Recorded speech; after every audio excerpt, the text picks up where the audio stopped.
Основното подпомагане на доходите за устойчивост, ОПДУ, е годишна субсидия, която всички регистрирани земеделци могат да получат.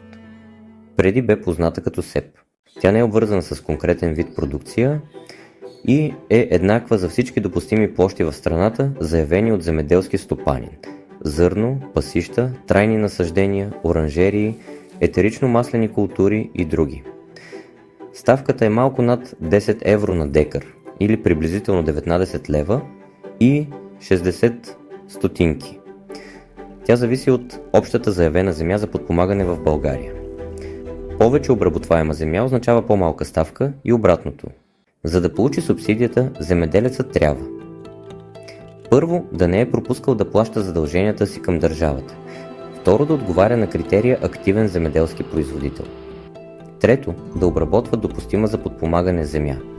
Четвърто, да има валидни документи за ползването на тази земя. Валидни документи са документ за собственост, договор за наем, споразумение. Договорите със срок от над 1 година подлежат на нотариална заверка, вписване в служба по вписванията и след това вписване в общинска служба земеделие. Има ограничения за субсидията, когато обработваемата площ на стопанството е над 9900 декара. Максималната сума е 100 000 евро за година. Много малко на брой производители взимат максималната сума. Производителят следва да си е платил дължимите данъци и осигуровки към бюджета. Обикновено плащането по тази схема се случва през декември месец. Поради повишаването на обработваемата земя, с всяка година ставката спада с малко, лека и спорна работа.